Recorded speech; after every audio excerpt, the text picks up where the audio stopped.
Hello, welcome to London. My name's Jim Harvey and I help my clients communicate their messages more powerfully. I've been working with Prezi for over 4 years now and have moved in my love affair with the tool from being passionate but unconvinced because it was flaky and shaky and didn't work sometimes when you needed it to being an advocate of this software program. But in reality, I don't just use Prezi. I use both PowerPoint and Prezi for the hundreds of presentations that we design every year for ourselves and for our clients to use. As part of that work, I often get asked which PowerPoint or Prezi is the better tool. It's a hard question to answer because they're such different animals, and choosing one over the other doesn't really do either of them justice. I liken PowerPoint to a reliable saloon car. Their designs are never groundbreaking, they're practical, and the saloon car and PowerPoint are both reliable and pretty foolproof these days. You'd use it if your life depended upon it. If PowerPoint is the reliable saloon car, then Prezi is that sexy red sports car. The kind of car that makes the journey wherever you're going an experience because you've got the wind in your hair and the sun on your face. It's not just a way to get from A to B. Prezi isn't designed simply to provide information, but to help you make presentations more visually exciting and engaging. But when you're considering which to use for your next presentation, remember this, they're both just tools, aren't they? Whichever you choose, it'll only add value to your presentation if it helps you to tell your story. If your story is rubbish, neither of them will help you. But if your story is strong and you want to express complex ideas simply and link to your key message with a memorable visual, they will help you. Both PowerPoint and Prezi can help you to achieve these key aims of your presentation. So which should you use? Of course, it depends on the circumstances. PowerPoint is a great tool for telling linear stories. You can use pictures to represent the main elements of your story. You can use smart art and graphs to structure your information like here. And you can turn your ideas into memorable visuals. PowerPoint has been designed specifically to meet all of the needs of the average business presenter. I really like it. And the fact that many people dislike it has much more to do with its overuse and the misuse of the tool by rubbish presenters than any faults actually in the tool itself. That's PowerPoint. So what is Prezi? And what difference can Prezi make to your presentations? Prezi is a whole new take on the concept of visual aids. It lets you shake off your PowerPoint shackles and think more visually, boundlessly and organically about presentations that you give. Instead of slides, and here's a video playing in the background, Prezi gives you an unlimited canvas on which to lay your ideas out for the world to see. Prezi lets you seamlessly integrate videos, animations, pictures, sounds and text. It doesn't have bullet points. Well, it does, but more of that later.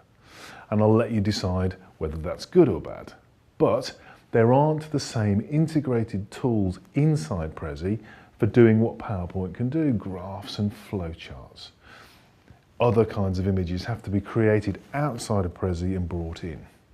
So all of that stuff which we're used to in PowerPoint, you don't get with Prezi. But Prezi is a visual tool more than a technical tool. You can imitate a PowerPoint by exploring ideas as a linear story like we've done here. And with Prezi, you can visually show the relationships between ideas and make your whole presentation work together. Or you can transform the way that you present those ideas. So you can put images at the heart of your presentation and be more creative in the way that you use them to tell the stories. Prezi's 3D feature, shown beautifully here, can make images come alive. And the zoom function lets you emphasize and explore ideas smoothly and naturally, as here. So, if you want to zoom in for emphasis, you can. And if you want more detail, it's really easy to zoom in again. And once you're in, you can then pan to expand on those ideas. But beware. Too much panning, too much zoomed panning, is what makes audiences feel sick and lose track. And whenever I talk to people about Prezi, often they'll say, oh yeah, that's the software that makes you want to vomit, isn't it? Well, it is if there's too much zooming and panning. It will lose your audience. So just get into the habit of zoom in for emphasis, pan for detail, and as here, zoom out before you move on to your next major point. So, which should you use, PowerPoint or Prezi? Well, it depends on the presentation. If you have limited time and you need to display ideas, facts and figures in a simple way, I'd stick with PowerPoint. But if you want something more, if you've got a pitch to do or a big presentation to make, an interactive experience or a bit of wow factor, it's worth giving Prezi a try. Here's my advice to you. It's the advice that we follow in our business.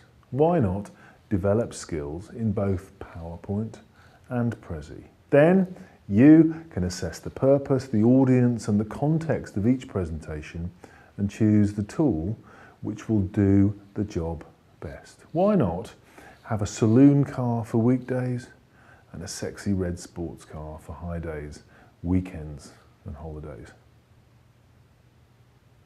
So, here's how I and my great team can help you stand out from the crowd when you want to make a fantastic impression.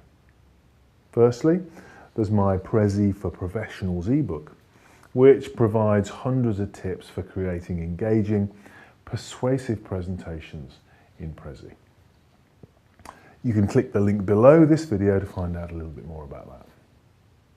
And then, we also provide training and coaching to individuals and teams from global, European and FTSE 100 companies. And more of them have rung us up over the past year to find out how they can use Prezi to stand out from their competitive crowd. To find out how you can stand out and how we can help you present more effectively and more powerfully, or even for help designing your next Prezi, just get in touch. Send us an email, pick up the phone. We'd love to hear from you. So, thank you for listening. Have a great day, and we hope to meet you soon.